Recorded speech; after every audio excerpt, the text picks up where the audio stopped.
My parents reappeared after years of silence with a letter demanding I carry my golden sister's baby, but they never expected what I did next. Growing up, it was always clear that my sister, Mary, was the favorite. She's 2 years older than me, 33 now, and it was like she could do no wrong in my parents' eyes. I mean, she was the classic golden child. My mom would go on and on about how pretty she was, how athletic, how smart. Basically, she was everything they ever wanted. They'd even call her their golden apple or baby pie. Meanwhile, I always felt like I was in the background, like an afterthought. I was born 2 years after Mary, and let's just say I was not part of the plan. My parents didn't hide the fact that I was a surprise. On top of that, I was born premature with a heart condition. The whole situation with my health became another reason for them to treat me differently. I was in and out of hospitals my entire childhood, and every time, they'd make these passive-aggressive comments about how much money I was costing them. I can't even count how many times my mom would say something like, "We'd be better off if we didn't have these medical bills." It always made me feel like a burden. But here's the thing, they didn't even pay for most of it. My grandparents covered everything that insurance didn't, but somehow, my parents still held it against me. Looking back, I don't think they ever forgave me for being born with a heart condition. It's like they were resentful that I was an imperfect child or something. And while they were busy treating me like a drain on their resources, Mary was getting treated like royalty. She got all the praise, all the attention. She was the star athlete, always the pretty one, and they acted like she was some sort of blessing from the heavens. But it wasn't just my parents. Mary herself played into this whole thing too. She knew she was the favorite, and she took full advantage of it. She was mean to me, like straight up bullying me, and my parents just shrugged it off. I remember one time she shoved me down the stairs because I accidentally touched her school project. I had a bruise on my back for weeks. My mom's reaction? She told me to be more careful around Mary's things. It was like I was invisible unless I was causing them a problem. It was lonely growing up like that. You'd think having an older sister would mean we'd be close or something, but no. She didn't want anything to do with me unless it was to make fun of me or blame me for something. And my parents just let it happen. It wasn't like they didn't see what was going on, they just didn't care. Mary was perfect in their eyes, and I was just there. School was my only escape, but even then, it wasn't easy. My health issues meant I missed a lot of days, so I was always behind. And of course, Mary would get straight A's and go to all her sports practices while I struggled to keep up. My parents never missed a game or a school event for Mary, but for me, they barely showed up to anything. One time, I got an award for a short story I wrote, and I begged them to come to the ceremony. They didn't. They said they were too busy with Mary's soccer game. It wasn't just the big stuff either. It was the little things too. Like every year for our birthdays, Mary would get these big, elaborate parties. She had themes, decorations, and tons of friends over. My birthdays were always smaller, quieter. I didn't even get a real party half the time. They'd just say, "Oh, we'll do something next weekend," and then forget about it. The worst part was seeing how happy my parents were when they were around Mary. It was like they became different people. They smiled more, laughed more. When it was just me and them, there was this weird tension, like they didn't really know how to act around me. By the time I was in high school, I had learned to just keep my head down. I didn't want to rock the boat. Mary was already doing well for herself.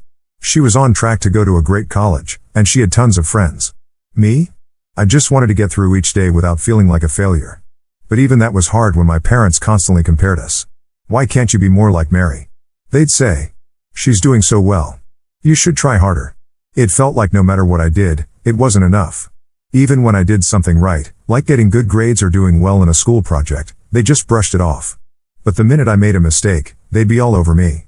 I remember getting a C in math one time, and my mom flipped out. She acted like I had ruined my entire future. Meanwhile, Mary could get away with anything, and they'd just laugh it off. It was exhausting, always being second best. I never felt like I could be myself around my family because I knew they didn't really care about me.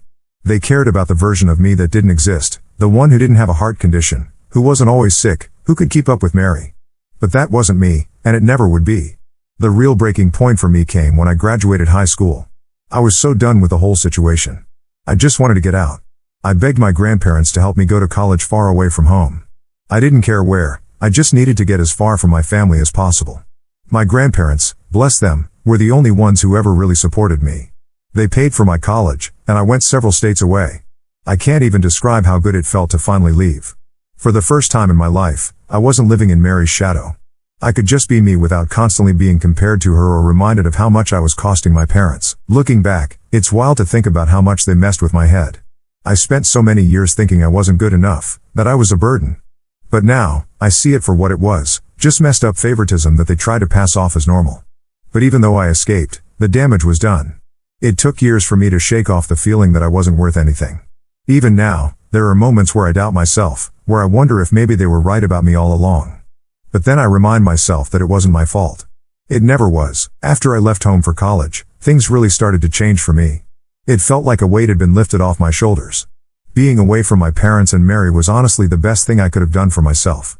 It gave me a chance to start over without all the crap that came with being the unwanted child. I was finally free to be my own person. College was where I met Greg, my husband. I remember the first time we met. It was during one of those awkward icebreaker events in the dorms. I wasn't expecting much, but there he was, just being his genuine, kind self. He wasn't like anyone I had met before. Greg didn't care about appearances or what I could do for him, which was so refreshing after a lifetime of feeling like I wasn't good enough for anyone, especially my own family. Greg and I clicked instantly. He was patient with me, which was something I wasn't used to. He listened when I talked about my childhood, about how I always felt like I was in the background, and he didn't judge me for it. He just made me feel, for the first time, like I was worth something, like I actually mattered. He made me feel beautiful too, which was another thing I wasn't used to. Growing up, I was constantly compared to Mary, who was always the pretty one. I was never good enough in that department, or at least that's what I was told. With Greg, I didn't feel like I had to compete with anyone. He loved me for who I was, and for the first time in my life, I started to believe that maybe I wasn't as worthless as my parents made me feel. After we graduated, Greg proposed, and of course, I said yes. It wasn't long before we started planning the wedding, and Greg's family was super supportive. They were thrilled about the whole thing and offered to help pay for the wedding. My family, on the other hand, not so much. When I told my parents I was getting married, they didn't even pretend to be happy for me. My mom straight up said, "We just spent a fortune on Mary's wedding last year, so don't expect us to contribute." It was like I wasn't even their daughter. I tried not to let it get to me, but it still hurt. I mean, it wasn't like I was asking them for anything extravagant. I just wanted them to show up, to care, to be there for me. But they couldn't even do that. They didn't come to the wedding, not my mom, not my dad, and definitely not Mary. They didn't even send a card, nothing. It was like I didn't exist to them anymore, which, honestly, wasn't that different from when I was growing up, but I was determined not to let it ruin my day. Greg's family was there, and they were amazing. They made me feel like I was part of something real, like I finally had the family I'd always wanted. Greg's mom even helped me pick out my wedding dress, which was such a small thing, but it meant the world to me. She treated me like her own daughter, and for the first time, I felt like I belonged somewhere. Our wedding was beautiful. It wasn't some huge, fancy event like Mary's, but it was perfect for us.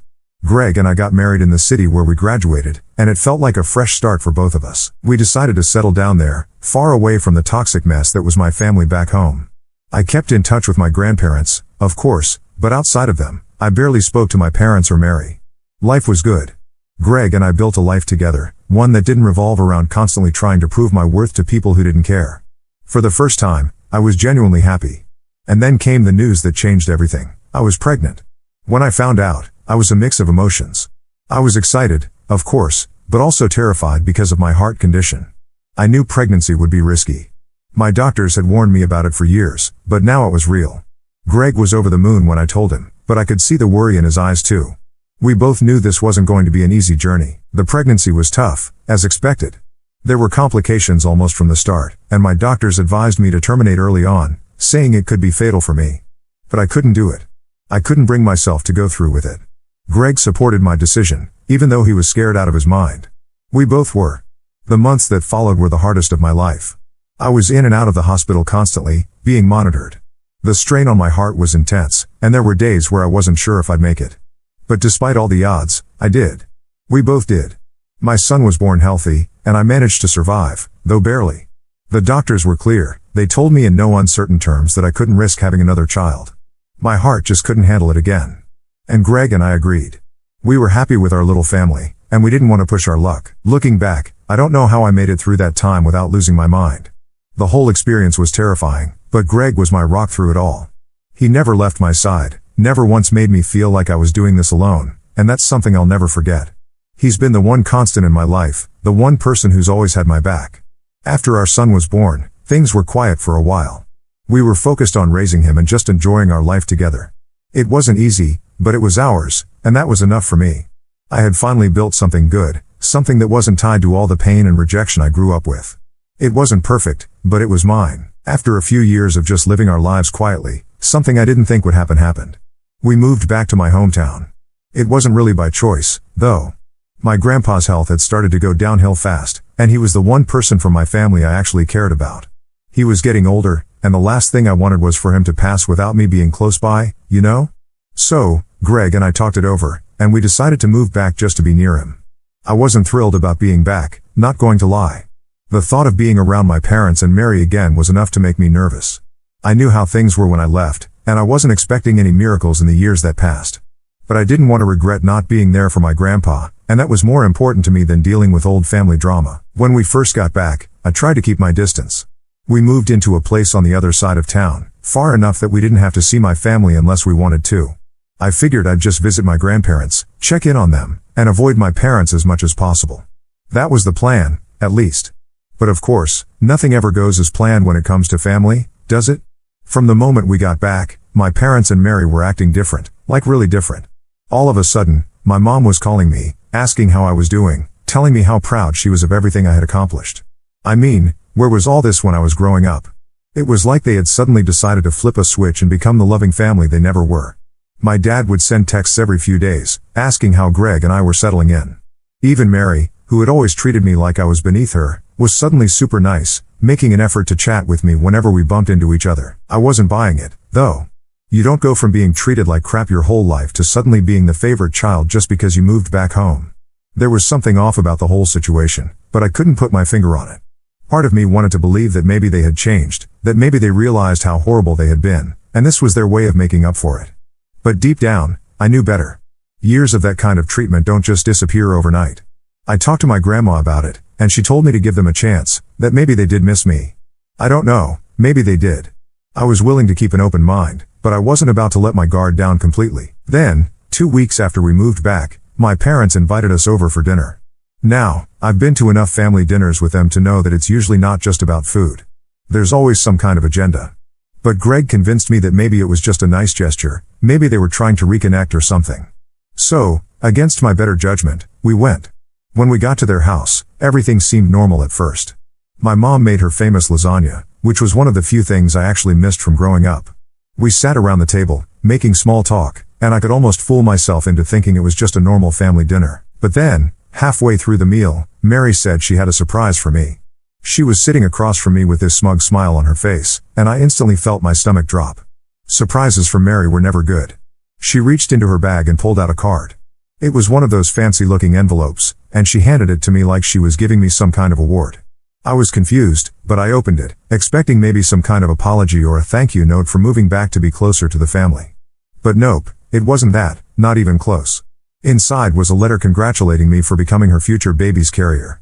I kid you not, she wrote it like I should be honored or something, like it was some privilege to risk my life for her. My first thought was that this had to be some kind of joke, but the look on her face told me she was dead serious. I couldn't believe it. I just sat there, staring at the card, trying to process what was happening. When I finally managed to speak, I told her I couldn't do it, that I physically couldn't carry another child. My pregnancy with my son had almost killed me, and the doctors had been very clear that I couldn't go through that again. I tried to explain it, but before I could even finish, Mary burst into tears. Now, normally, I wouldn't have cared if she cried, but my parents reacted immediately. My dad started yelling at me for being selfish, and my mom chimed in, saying that I should do this for family. It was like they didn't hear a word I had said about my heart condition, about how dangerous it would be for me to have another baby. The whole thing turned into this huge argument, with my parents and Mary ganging up on me, telling me that I was a terrible sister for not wanting to help her. I was in shock. I tried to stand my ground, but it was hard when they were all shouting at me like I was the worst person in the world. Greg, thank God, had my back the whole time. He stood up and told them we were leaving, that this was insane, and they had no right to expect me to do something like this. We grabbed our things and walked out. The drive home was quiet. I think we were both just in disbelief over what had just happened. Even now, thinking back on it, I can't believe the audacity of it all. I get that Mary is upset about not being able to have kids, and that sucks for her, but the fact that they thought it was okay to just spring this on me, to assume I would risk my life to carry her child without even asking me beforehand, it's beyond messed up. I haven't spoken to them since that night. Part of me feels guilty, like maybe I should have handled it differently, but at the same time, I know I did the right thing. My health comes first, always. The silence after that dinner was deafening. Days passed, and I didn't hear a word from my parents or Mary. Not that I was expecting them to apologize, but a part of me hoped they'd at least try to reach out, to explain themselves or something. But no, it was radio silence. Greg kept telling me I did the right thing, that I wasn't wrong for standing my ground, and I knew that deep down, but it still left me feeling, I don't know, guilty. I shouldn't have felt that way, but I did. It's weird how family can mess with your head like that. The thing that got me the most was how quickly everything turned. 1 minute, they're acting like they missed me, like they're so proud of me, and the next, they're screaming at me for not risking my life for Mary. I mean, who does that? Who goes from 0 to 100 that fast? It was like I was some tool they kept on the shelf for years, and now that they needed me, I was supposed to just jump at the chance to help. But here's the thing, I wasn't surprised. Disappointed, sure, but not surprised. This was how things had always been. Mary got what she wanted, no matter what, and I was always expected to just go along with it. Growing up, I'd seen it over and over again. It didn't matter if I was sick or struggling or hurting. If Mary needed something, that's where their focus went. So, when it came down to it, they didn't care about what my pregnancy did to me. They only cared about what it could do for her. A few more weeks went by, and I started to get used to the idea that maybe I wouldn't talk to my family again. I mean, how do you come back from something like that? I couldn't just pretend that dinner never happened, and I sure wasn't about to risk my life to carry a child that wasn't even mine. Greg and I talked about it a lot, and we both agreed that going no contact might be the best thing for us, for our family. My son didn't need to grow up around people who treated his mom like that. Then, one day, out of nowhere, I got a message from my mom. It wasn't long, just a text that said, "We need to talk." No, I'm sorry, no, let's work this out, just a cold, emotionless "we need to talk." I stared at my phone for what felt like forever, trying to decide what to do. Part of me wanted to ignore it, to block her number and move on with my life. But the other part of me, the part that still craved some kind of validation from my family, wanted to know what she had to say. I showed Greg the message, and he was pretty firm about it.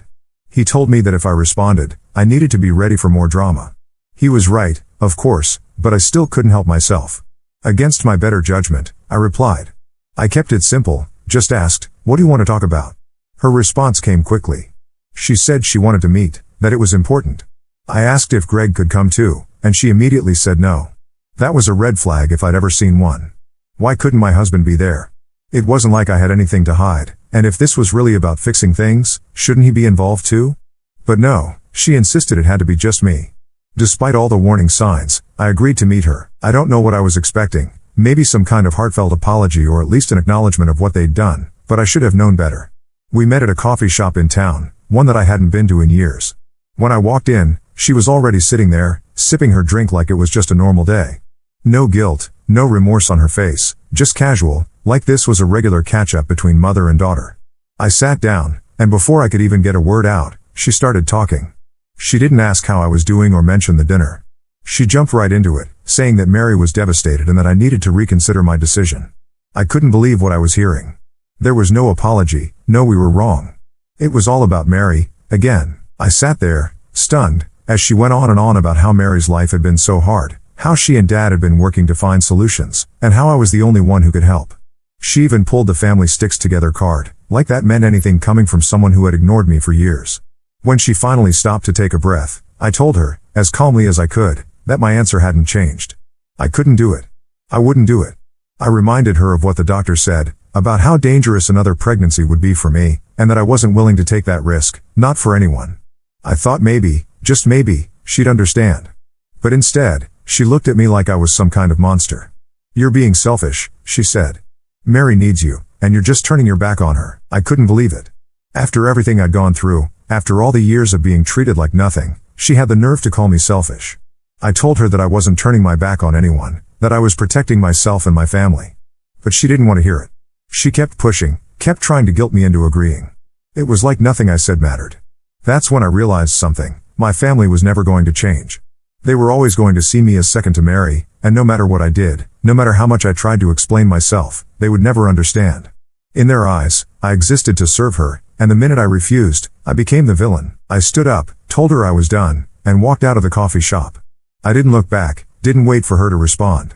I was done with the guilt, the manipulation, the constant feeling that I was never good enough. I wasn't going to let them drag me back into their toxic mess, not anymore. When I got home, Greg was waiting for me, and I told him everything. He wasn't surprised. He knew, just like I did, that this was how it was always going to be. But now, I felt something I hadn't felt in a long time: relief. I was finally free. After walking out of that coffee shop and telling my mom I was done, I really thought that might be the end of it. I mean, how many times do you have to slam the door shut before people realize you're not opening it again? But of course, they didn't get the hint. A few days after the whole meeting with my mom, I started getting texts from my dad. It was the same thing all over again. Your mom told me what happened, and we need to fix this. You're tearing the family apart. Tearing the family apart? Really? It's funny how they never said anything about the years of neglect or the way they treated me growing up, but now I'm the one tearing the family apart because I won't give them what they want. It was so typical. Everything was always flipped around so that somehow, I was the bad guy. I didn't even respond to his messages. I couldn't. I was done trying to explain myself to people who clearly didn't care about me in the first place. But it didn't stop there. My phone was blowing up. Mary, of course, started texting too, only her messages were a lot more intense. How can you be so selfish? You owe me this. I would do it for you in a heartbeat. First of all, that was a lie. Mary wouldn't do anything for me, let alone carry my child if I was in her position. She wouldn't even give me a ride to school when we were younger if it was out of her way. I don't know who she thought she was fooling, but it wasn't me. Her whole "I would do anything for you" act was just another way to guilt me into doing what she wanted. The messages kept coming, and I just couldn't take it anymore. It was like no matter how many times I said no, they refused to accept it. Greg kept telling me to block their numbers, to just cut them off completely. But it's hard, you know? Cutting off your family is a big decision, and even though I knew it was probably the best thing for my mental health, part of me still wanted to keep some kind of connection. I guess I wasn't fully ready to let go, even after everything. A few more weeks passed, and it was quiet again. I didn't hear from them, which, honestly, made me a little uneasy. I kept waiting for the next round of guilt trips or manipulation, but nothing came. I tried to focus on my own little family. Greg and our son were my world, and that's where my energy needed to be. But in the back of my mind, I knew something else was coming. It was just a matter of time, and then it happened. One day, out of nowhere, I got a call from my grandmother. She's always been the one person in my family who truly supported me, so when I saw her name on my phone, I picked up immediately. I expected her to ask how things were going or check in like she usually did, but the second I answered, I could hear the tension in her voice. "Sweetheart, I don't know how to tell you this, but your parents are planning something. You need to be prepared." My stomach dropped. "What do you mean, planning something?" I asked, trying to keep my voice steady. "They're talking about going to a lawyer. They're saying they'll take legal action if you don't agree to help Mary. Something about medical rights, surrogacy, I don't know exactly, but they're serious." I couldn't believe what I was hearing. Legal action? They were actually going to try and force me into this? I was speechless. My grandmother went on, telling me that she overheard them talking about how they had a case, how they thought they could convince a judge to make me their last option since Mary couldn't have children on her own. I didn't know whether to laugh or cry. This was beyond anything I could have imagined. They really thought they could take me to court and make me carry Mary's baby. The idea was so ridiculous, but at the same time, terrifying. I mean, who thinks like that? Who goes that far? I thanked my grandma for telling me, and we hung up. I sat there, staring at my phone, just trying to process everything. I felt a mix of anger, disbelief, and pure frustration. How had it come to this? How did my own family turn into people who would try to legally force me to risk my life for my sister? That night, I told Greg everything. He wasn't surprised. Angry, yes, but surprised, no. He knew, as well as I did, that this was just another way for them to control me, to make me feel like I owed them something. But I didn't owe them anything, not anymore. Greg suggested we contact a lawyer, just to be safe.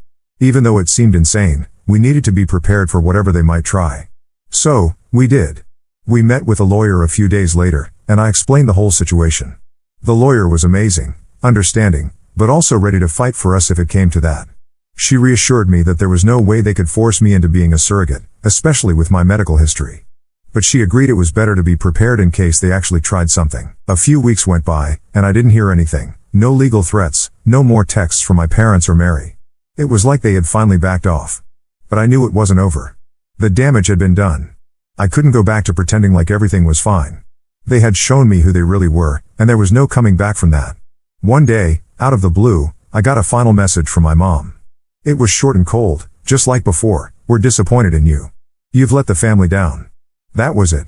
No explanation, no further guilt trip, just that one last punch to remind me of how they really felt. I stared at the message for a while, feeling the sting of it. But then, I realized something. I didn't care anymore. I wasn't disappointed in myself. I wasn't the one who had failed. They had let me down my entire life, and this was just the final chapter in a long, painful story. I blocked their numbers after that. It wasn't easy, but it was necessary. Greg and I decided that, for the sake of our son and our own sanity, we needed to move forward without them. They weren't going to change, and I wasn't going to sacrifice myself for people who didn't care about me. It's been a few months now, and life is quieter. I still think about them sometimes, but not with sadness, more like relief. Relief that I'm finally free from their expectations, their manipulation, and their control. I have my own family now, and that's all I need.